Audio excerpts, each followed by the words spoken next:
It's a funny place to be, stuck in a seemingly mundane world with an inner knowing that the universe is so much more than our mortal minds can comprehend.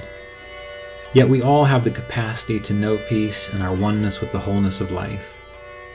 And through these interviews, discussions, and reflections, it is my intention to share this possibility. I'm Ryan Kurczak, and this is the Kriya Yoga podcast. Look, there is no point in blindly believing that after I touch you, you will be saved, or that a chariot from heaven will be waiting for you. Because of the Guru's attainment, the sanctifying touch becomes a helper in the blossoming of knowledge. And being respectful towards having acquired this blessing, you must yourself become a sage and proceed on the path to elevate your soul by applying the techniques of sadhana given by the Guru. Swami Sri Yukteswar. Sri Yukteswar was known as a Gyan avatar by Paramahansa Yogananda, his student. And a Gyan avatar is an incarnation of wisdom. Jnana means wisdom or knowledge, and avatar is a word that represents divine qualities manifesting here in this world, usually in human form. Sri Yukteswar's name, Yukteswar, it means a union with Ishwara. Yukt and Ishwar, union with Ishwara. And Ishwara is the ruling aspect of God in relationship to nature. Swami Sri Yukteswar was born in 1855, May 10th, 1855, in Serampore. His given name was Priyanath Karar. When Sri Yukteswar became an adult, he was married, and he managed properties inherited by his father. He and his wife had one daughter together. And his two main ashrams were at Puri, near the Bay of Bengal, and Serampore, near Calcutta. Now, Sri Yukteswar did not become Sri Yukteswar until the passing of his wife. Because after his wife had died, it was then he was initiated into the Swami order. And once you're initiated into the Swami order, that's where he took upon the name Sri Yukteswar. Now, Yukteswar was said to be a master of yoga and also an accomplished Vedic astrologer. He studied Ayurveda, and while a young adult attended classes at a medical college. Now, as an astrologer, he was well known due to the chapter in Autobiography of a Yogi where he recommends that Yogananda wear a particular bangle, an astrological bangle. There's also another chapter in Autobiography of a Yogi where he recommends gemstones to be worn to help deal with astrological influences.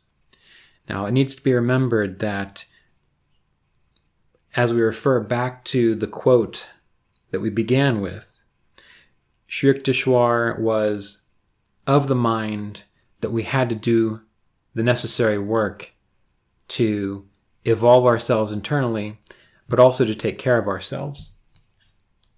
And that when recommending something like a gemstone or an astrological bangle, that was not meant to be any kind of substitute for living a life that allowed you to be naturally healthy and well. Gemstones, bangles, astrological remedies, those are things that are recommended to be utilized when essentially either you have done all you can and you need a little extra help, or you don't have the strength or ability to do something. However, we have to be very cautious with that because too often people will decide that they are just not strong enough, when really if they would learn to exercise their will, if they would learn to practice being strong, using their willpower, rising above difficult influences, they would find that in time it might be easier than they think. So Sri Yukteswar was an astrologer. He had studied Ayurveda. He was interested in medicine. He was interested in helping others for therapeutic purposes. However, his main focus was always on helping oneself. There is that aphorism that we hear often, that God helps those who help themselves. Well, depending on what context that's used in, we need to be cautious with it. But what that aphorism really speaks to is what we already know about yoga practice. That what yoga does is it removes the obstacles to clarity of awareness dawning, to inner peace dawning. It removes the obstacles. Again, just like a gardener who wants to irrigate a certain area, he has to remove the dirt such that water can flow. So that notion that God helps those who help themselves, essentially by removing the obstacles that prevents grace from flowing into your life, that is how you are helping yourself and therefore making way for supportive influences to meet you halfway. Again, this was something that Sri Yukteswar promoted, as do all authentic meditation spiritual teachers. Now, Sri Yukteswar is also well known for a theory of cycles or yugas. And again, we are going to do a separate podcast where we explore these cycles of the yugas because they are very important to understand where we are in the current era. And he published these findings in several journals. And essentially, the idea is that humanity goes through an average of a 24,000-year cycle due to the movement of our solar system towards the galactic center and away from the galactic center. As our solar system moves closer to the galactic center, human consciousness becomes clearer, more evolved. Meaning, if we imagine the state of being of Jesus or Buddha or some other divine incarnation that you can think of, what they know, what they were, what was obvious to them, essentially the majority of the population has that kind of obvious knowledge when we are as close to the galactic center as possible. And then the individuals who are cruel, malicious, selfish, they are then as rare as a figure like Jesus or Christ was 2,000 years ago. So the cycle goes, as the solar system, and therefore our Earth, gets closer to the galactic center, human consciousness evolves, becomes clear, understands finer aspects of reality, and then the cycle goes in a circle. So as we come away from the galactic center, human consciousness devolves until we then have the sort of baser experiences that we see in the Dark Ages, which again peaked around 2,500 years ago. And this is somewhat of a controversy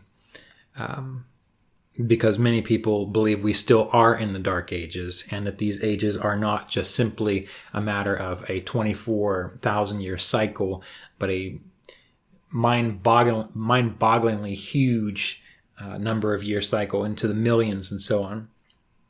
So, for the people who don't necessarily resonate with what Sri Yukteswar found and published, essentially humanity is doomed for quite a few more million years to live in a psychological state of despair and darkness. And of course, we have to remember, as we will explore in that future podcast, it's more important that we ourselves do the inner work such that we can realize what it's like to experience the clarity of a golden age, lift ourselves out of the mindset of a dark age mentality. And when we can do that, we don't really need to worry about time cycles. However, in the meantime,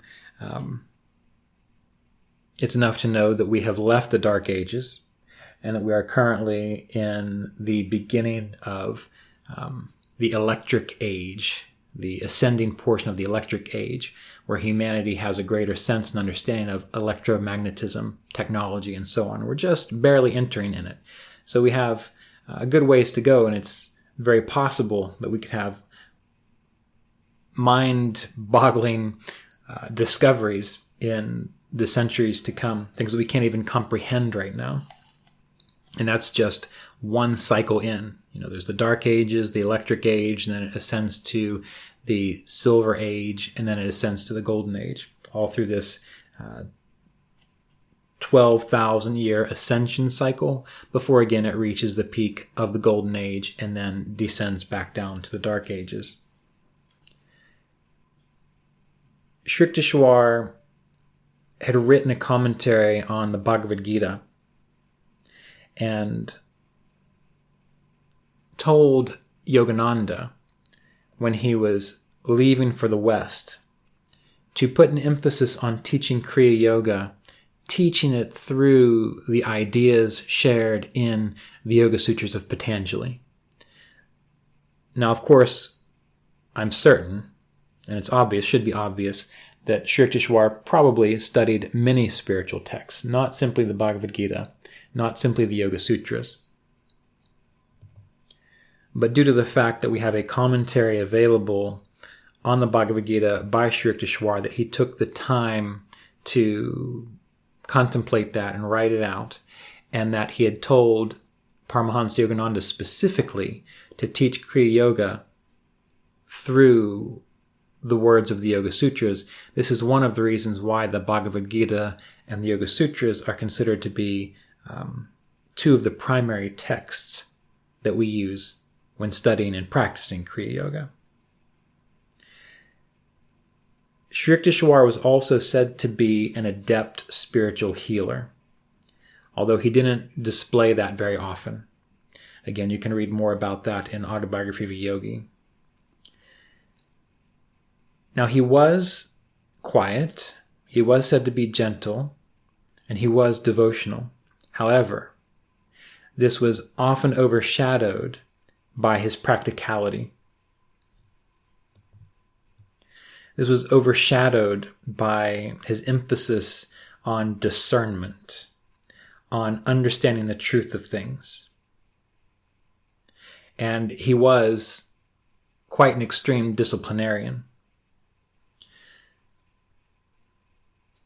We often think that great yogis like Paramahansa Yogananda, that they just developed this self-realization, this ability to perceive the divine, this inner peace, this ability to teach and share profound concepts. We often imagine that this just happens, that they're born with it. But we cannot overlook the fact that Yogananda, while he might have had, and definitely had, inclinations toward this as a child, that he had to go through the discipline that Sri Yukteswar put him through in order to become what he was. So we see people in various traditions saying that it is by the grace of the Guru that these things happen. And there's often the imagination that the grace of the Guru simply means that the teacher looks at them and then through the stillness of their eyes, everything becomes understood and whole. It's a very romantic way of looking at it. But what we overlook, especially in someone like Yogananda's case, that Yogananda went through years of disciplined training, that he was not allowed to be overly emotional, that he had to hone his yogic capacity through disciplined meditation. And it's often a self-sabotaging function of humans to put a guru or a teacher on such a pedestal such that the student thinks, well, I could never achieve that. I could never know what my teacher knows, so I'm just going to submit to their wisdom and their understanding. And so then they never actually do what it takes to sit down and meditate for the long hours that it takes. They never sit down and actually study the Bhagavad Gita, the Yoga Sutras. They're waiting for the teacher or the tradition to magically make it all work for them. Again, I'm going to refer back to this quote from Sri Yukteswar. He said, "Look, There is no point in blindly believing that after I touch you, you will be saved, or that a chariot from heaven will be waiting for you. Because of the Guru's attainment, the sanctifying touch becomes a helper in the blossoming of knowledge. And being respectful towards having acquired this blessing, you must yourself become a sage and proceed on the path to elevate your soul by applying the techniques of sadhana given by the Guru. So in a sense, if one is trying to ride the coattails of their spiritual teacher to heaven or to enlightenment or whatever, however they want to think about it, in a sense they are actually dishonoring the tradition, dishonoring the teacher. Because the teacher, they want you to become as spiritually strong and knowledgeable as they are. And this was most definitely true for Sri Yukteswar. To be in a authentic student-teacher relationship, there has to be that understanding that the teacher may have greater experience in time and space. And if you are a learner or a disciple or a student, then the idea of submitting to the teacher isn't you just give up everything to them. It is simply that you are submitting to applying what they have taught you. And there may be certain circumstances and situations where you don't understand what they want you to do or why they want you to do it. And if you are interacting with someone who's been trustworthy, who has led you well previously, then the goal, the idea is not to simply question and challenge for the sake of challenging. It is to say, okay, well, I've been led well before, so I'm going to simply trust that they're going to continue to lead me well. And then what I have found, at least, is that there were many circumstances and situations with my own teacher that as I was younger, I thought, oh, well, he just doesn't understand. He's too old. He doesn't know what it's like to live in the world today. He's out of touch with what's currently happening. He's too detached, so he doesn't remember what it's like to participate in a family or to have friends, to have a life. These were all things that when I was younger that I thought. And while I still did what he said, they were still in there in my mind. And what I found over the years, usually it would be about 2 or 3 years after some kind of situation would occur where Mr. Davis would tell me something or be an example to me about something, that I would finally say, oh, I see now. I didn't understand then, but now I do. And that happened enough in my own life that when there were and are situations where I don't quite understand mentally with my mind, with my little human brain, what my spiritual teacher was sharing with me, I had enough of those experiences where I realized if I had only trusted and done what I had been told, it probably would have been just fine. So now, when those situations arise, where I'm thinking about something Mr. Davis had said to me and it still doesn't quite make any sense, I don't worry about it. I apply to the best of my ability what he had shared with me. Because I know in the past that if I had done that earlier, realization would have been much quicker. So what we need to keep in mind is that we don't want to be gullible. We don't want to be foolish. We don't want to give away our power to someone just because we have some psychological issues we need to work out. But once we are fairly balanced in our life and we have the grace of interacting with a teacher that, again, has more experience in time and space than us, probably has more experience in going deeply into the silence than us. If we have that kind of blessing in our life, we want to respect it. We want to recognize that we need to do the work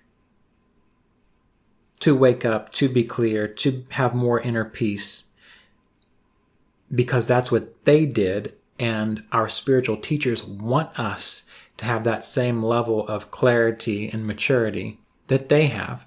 They don't want us to simply worship them, hold them on a pedestal, and think that they represent something that is unattainable. That is self-sabotaging.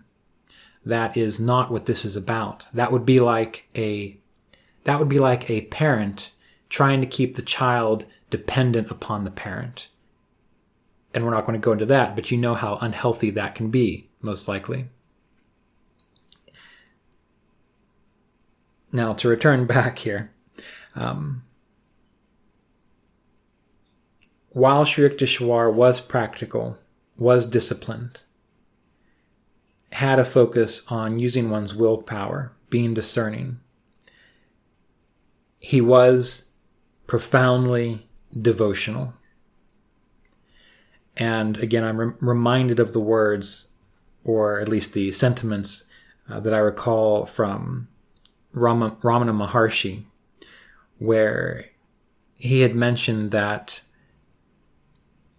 if you are truly a jnani or jnana yogi, you're interested in discernment and intellectual development and understanding what the divine is, that is bhakti, or that is devotion. And the way I always think about that is that if you are devoted to your spouse, if you are devoted to a friend, if you are devoted to something, you pay attention.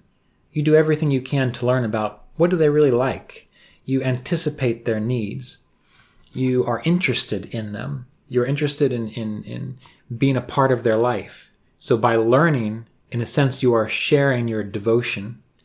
And when you have knowledge and you know what the truth of the essence of your being is, or what your relationship to the wholeness of life is, well, then you essentially develop profound devotion.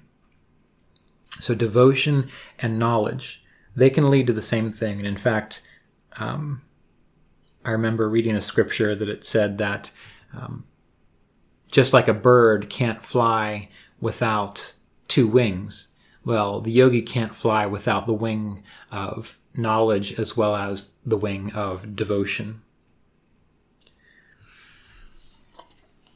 Now, speaking of family, we may recall that Paramahansa Yogananda was often of the mind to run away to the mountains, run away to the Himalayas, to leave one's family behind.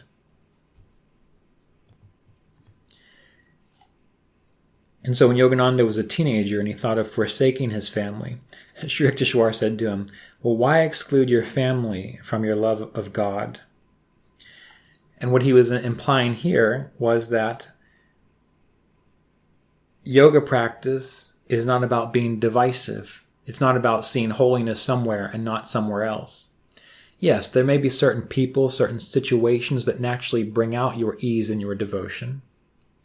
But there are, for all of us, no matter whether we're a yogi or not, going to be times and situations where we are feeling challenged or stressed or not quite at peace with ourselves. And not to compare family members to enemies, but if we think about when Jesus said, love your enemies, why try to love your friends? That's easy. Anyone can do that. But if you're able to love your enemies, then you truly have a sense of what it means to know that we are all one and we are all a part of, again, this wholeness of life. So while family can be challenging, and you might not necessarily want to spend all kinds of time with them, especially if they drive you nuts, because we all have some family member that does that. In time, you work through learning to love them, seeing the truth of them, realizing that they are an expression of yourself. And when we are able to do that, we eventually become at peace with everyone. Now, Sri Yukteswar was known to sometimes visit his students in his subtle form. He would appear to them in dreams. He would appear to them in visions. And I'll see if I can dig this up, but in Autobiography of a Yogi, you may be aware of that quite fantastic chapter called The Resurrection of Sri Yukteswar. and how Sri Yukteswar appeared to Yogananda after he passed. In fact, we'll just go ahead and consider that now, because I think it's an interesting story. And as always with the chapters in Autobiography of a Yogi, let's try to remember that there is a lot of fantastic claims. And I don't know anyone alive right now who was actually there when these things occurred. So the important part of what we read in books like Autobiography of a Yogi is that part, that underlying message and what it's trying to share. So we don't want to get hung up on the literalness of it all. We want to look more deeply into what is being shared. So this is from chapter 43 of Autobiography of a Yogi. Lord Krishna, the glorious form of the avatar, appeared in a shimmering blaze as I sat in my room at the Regent Hotel in Bombay, shining over the roof of a high building across the street. The ineffable vision had suddenly burst on my sight as I gazed out of my long, open third-story window.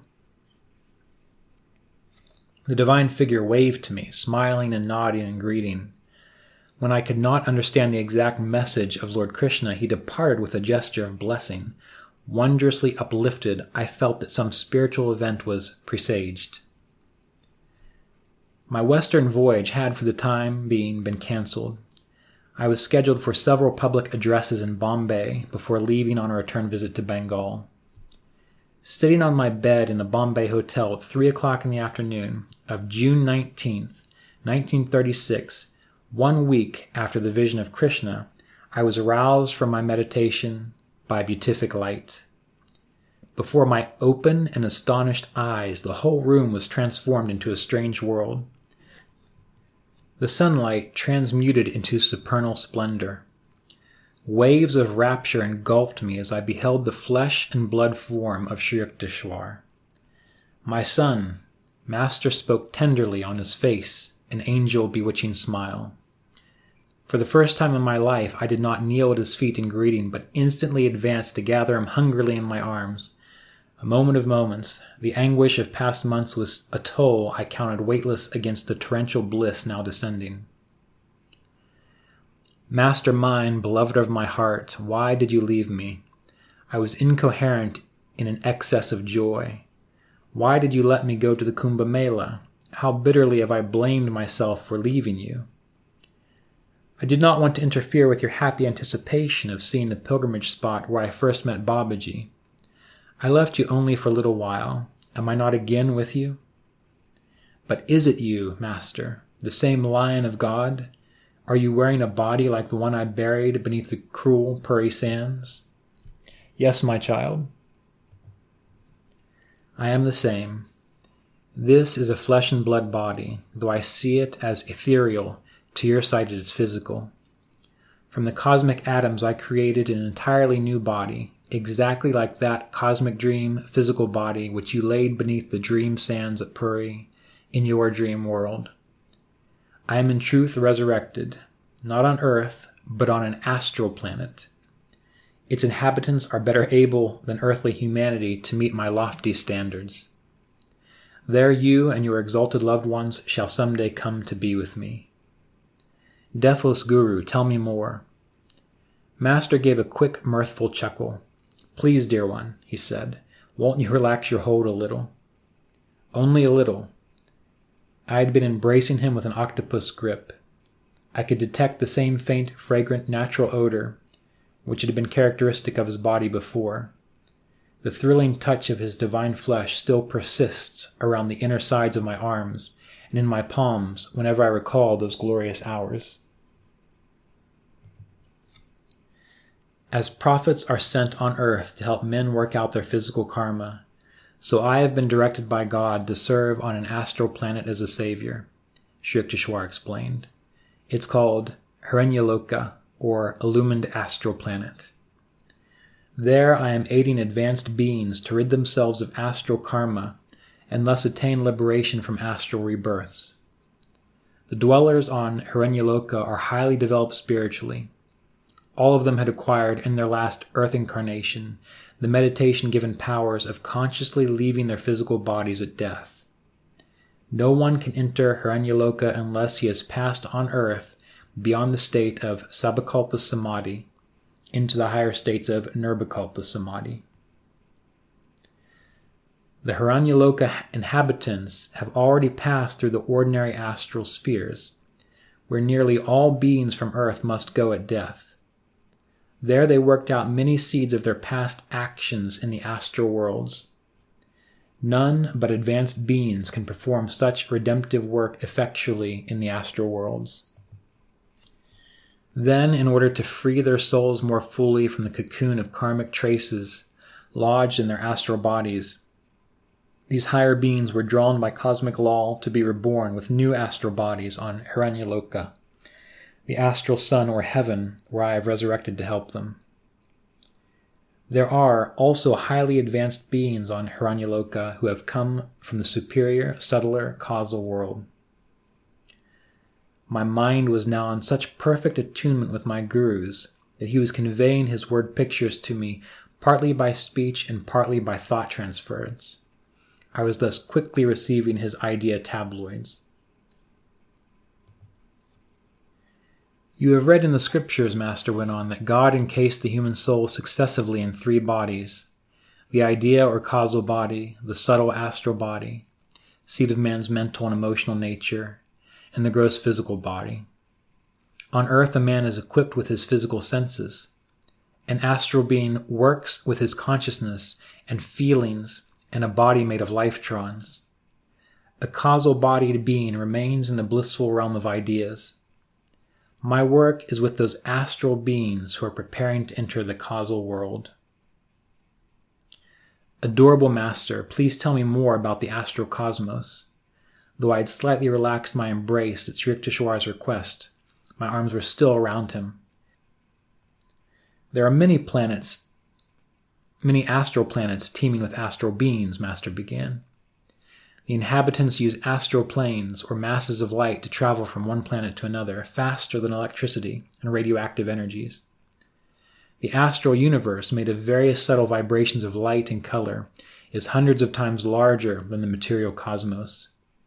The entire physical creation hangs like a solid basket under the huge luminous balloon of the astral sphere. Just as many physical suns and stars roam in space, so there are countless astral solar and stellar systems.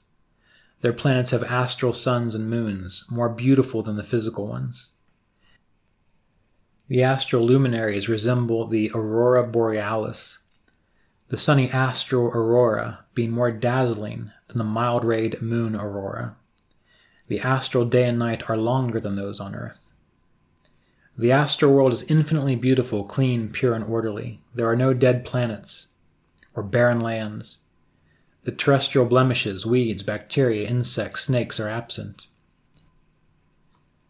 Unlike the variable climates and seasons of the earth, the astral planets maintain the even temperature of an eternal spring, with occasional luminous white snow and rain of many-colored lights.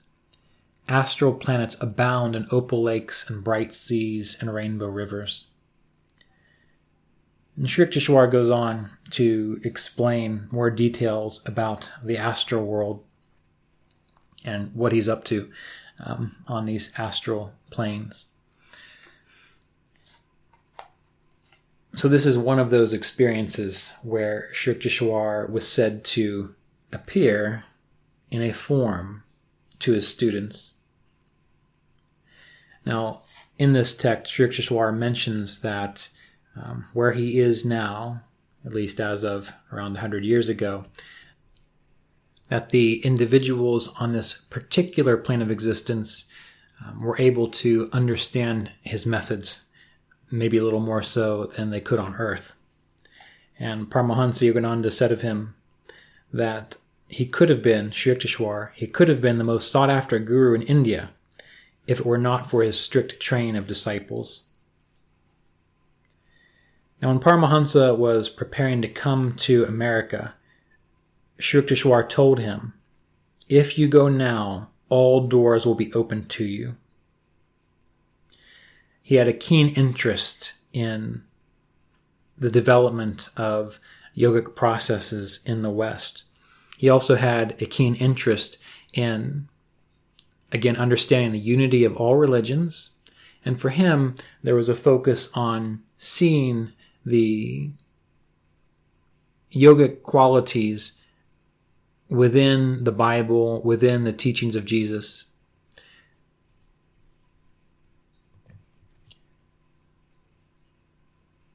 Because Sri Yukteswar had this profound interest in those who were spiritually directed, that they have a direct experience of self-realization, God realization, and that should not be limited to simply yogic procedures.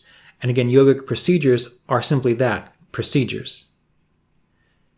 You can be of any religion you want and still practice yogic techniques. And then your religion helps carry you, helps give you some context such that you can realize what is true for all of us.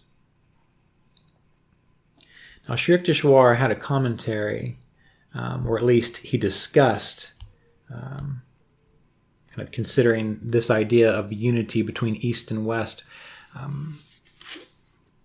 He discussed the idea of Genesis and the story of Adam and Eve. And this is also something from Autobiography of a Yogi. So the Adam and Eve story is incomprehensible to me, Paramahansa Yogananda observed with considerable heat one day. Why did God punish not only the guilty pair, but also the innocent unborn generations? Sri Yukteswar was more amused by my vehemence than my ignorance. Genesis is deeply symbolic and cannot be grasped by literal interpretation, he explained.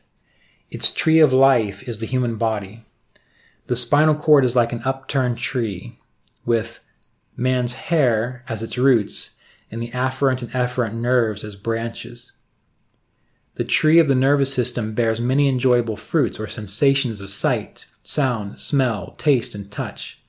In these, man may rightfully indulge, but he was forbidden the experience of sex. The apple at the center of the bodily garden. God created the human species by materializing the bodies of man and woman through the force of his will. He endowed the new species with the power to create children in a similar immaculate or divine manner. Because his manifestation in the individualized soul had hitherto been limited to animals, instinct-bound and lacking the potentialities of full reason, God made the first human bodies symbolically called Adam and Eve. To these, for advantageous upward evolution, he transferred the souls or divine essence of two animals. In Adam or man, reason predominated. In Eve or woman, feeling was ascendant. Thus was expressed the duality or polarity which underlies the phenomenal worlds. Reason and feeling remain in a heaven of cooperative joy, so long as the human mind is not tricked by the serpentine energy of animal propensities. The human body was therefore not solely a result of evolution from beasts, but was produced by an act of special creation by God. The animal forms were too crude to express full divinity. The human being was uniquely given a tremendous mental capacity, the 1,000-petaled lotus of the brain, as well as acutely awakened occult centers in the spine. So this is referencing the chakras and the ability to circulate life force through the spine that we base Kriya Yoga practices on. God, or the divine consciousness present within the first created pair, counseled them to enjoy all human sensibilities, but not to put their concentration on touch sensations. These were banned in order to avoid the development of the sex organs, which would enmesh humanity in the inferior animal method of propagation. The warning not to revive subconsciously present bestial memories was not heeded. Resuming the way of brute procreation, Adam and Eve fell from the state of heavenly joy, natural to the original perfect man. Knowledge of good and evil refers to the cosmic dualistic compulsion. Falling under the sway of Maya through misuse of his feeling and reason, or Eve and Adam, consciousness, man relinquishes his right to enter the heavenly garden of divine self-sufficiency. The personal responsibility of every human being is to restore his parents, or dual nature, to a unified harmony, or Eden. As Sri Yukteswar ended his discourse, I glanced with new respect at the pages of Genesis. So what we see is Sri Yukteswar has looked at, explored this mythology of Genesis, and ties it very easily to the yogic ideal. Now, some people won't necessarily like this, and they'll reject it because, simple, it's because when we've been in a human body so long, and all we know is the human experience and the human mind, we want to find comfort there. We want to find lasting enjoyment there. And again, you've heard me talk about it, this idea of it's almost as if we are addicted to the world, and that's why we're here in this world. So when people bring up questions like, well, why are we in this world where there's so much trouble and difficulty and agony mixed in with all the beauty and love and grace? Well, it's here because we have a sense of over-attachment and addiction to these experiences. Just like the addict has the high from the drug, but then also experiences that extreme low. So by being in this world, we have the high of experiencing touch sensation, but then we also have that low which follows it when we realize it doesn't last and does not lead to lasting fulfillment. So it's easy to want to reject this, just like the addict will reject help.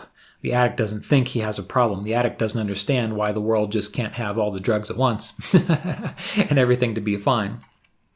So the same thing happens here, and Sri Yukteswar has used the symbology of the Adam and Eve story to relate to this. It is by attachment to these dualities, and yes, we are attached to them, that causes us to not truly understand or be able to comprehend a divine state or a state of wholeness or a state of complete serene peace. And that is why in the yogic procedures, we learn to internalize our attention, to withdraw our senses such that we can see, well, what is there beyond the senses? What is there that exists without the senses? And once we get a taste of that, a glimpse of that, then hopefully, ideally, we start to give our full attention to that, and then we let the karma of our physical bodily experience exhaust itself without adding more momentum to the wheel.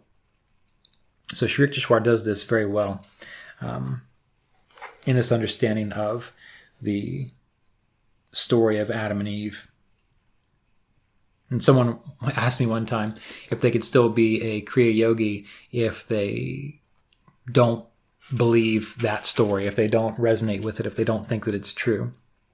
And my response was, there are plenty of Kriya Yogis out there with all kinds of weird ideas that are still able to practice, so it doesn't really matter whether you believe it or understand it or not. And the questioner seemed to think that I was implying that I did not agree with the story or the understanding of Genesis, as Sri Yukteswar put it. And my only response that came to me was,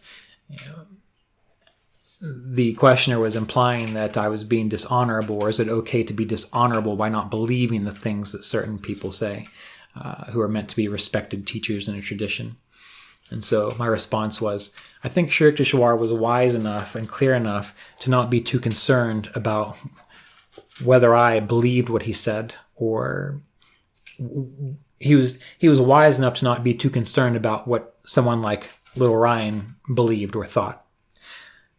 Moral of all this is, it doesn't really matter where you fall in the spectrum of belief or understanding, as long as you are doing your meditation practices, as long as you are endeavoring to find a way to withdraw your senses and turn within, eventually what is true will be revealed to you, and you're going to find that that's ultimately beyond words or descriptions or mythologies anyway.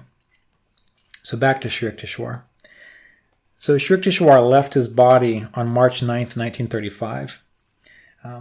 His body was buried in a garden at the Puri Ashram. And instead of cremation, it's the general practice in India, from what I understand, that the physical remains of saints are buried because they are considered to have already burnt the body. They have already considered to have renounced their worldly attachments. And so burial sites are considered to be significant places of pilgrimage. Now, it was 3 months after his transition that Paramahansa saw and conversed with Sri Yukteswar, which we've already read a portion of the autobiography of a yogi where he describes this. But in this, Sri Yukteswar gave Yogananda personal information about world trends. He explained the details about life in subtle realms and described where he was on Hiranyaloka. And in Calcutta, a newspaper carried the following story after Sri Yukteswar's passing. One of the great expounders of the Bhagavad Gita, Swami Maharaj, was a great disciple of Yogiraj Sri Shama Charan Lahiri Mahasaya of Benares. Swami Maharaj was the founder of several Yogoda Satsanga centers in India and was the great inspiration behind the yoga movement which was carried to the West by Swami Yogananda, his principal disciple. It was Sri Yukteswar's prophetic powers and deep realization that inspired Swami Yogananda to cross the oceans and spread in America the message of the masters of India. His interpretation of the Bhagavad Gita and other scriptures testify to the depth of Sri Yukteswarji's command of philosophy, both Eastern and Western, and remain as an eye-opener for the unity between Orient and Occident. As he believed in the unity of all religious faiths, Sri Yukteswar Maharaj established the Sadhu Sabha, Society of Saints, for the inculcation of a scientific spirit of religion. At the time of his demise, he nominated Swami Yogananda as his successor as the president of Sadhu Sabha. India is really poor today by the passing of such a great man. May all fortunate enough to have come near him inculcate in themselves the true spirit of India's culture and sadhana, which was personified in him. So it's said that a few months before Yukteswar's Mahasamadhi, or passing into oneness, Yogananda noticed a loose tile on the roof of Yukteswar's ashram and asked permission to have it repaired. Yukteswar replied, "As long as I am here, it will not fall." The day he passed, it fell to the ground. Many of the centers that Yukteswar started were merged with Yogoda Satsanga. This is the Self-Realization Fellowship organization in India, and they continue to serve to this day. And some of his disciples, some of Sri Yukteswar's disciples, also continued as Kriya teachers without organizational affiliation. So there's much more that you can read and understand about Sri Yukteswar. A wonderful book to read of his is The Holy Science. The Holy Science is a fantastic book. It does cover the yugas or the great cosmic cycles, which we will discuss in a podcast or two from now. Autobiography of a Yogi. There are numerous stories of Paramahansa Yogananda's exchanges and relationship with Sri Yukteswar. So it's another wonderful resource. And if you can find it, there is a Bhagavad Gita commentary that Sri Yukteswar wrote. So you can continue to learn about Sri Yukteswar in that way. This episode of the Kriya Yoga podcast was made possible by donations from Kriya Yoga apprenticeship students and supporters of our Patreon community at www.patreon.com/Kriya Kriya Yoga.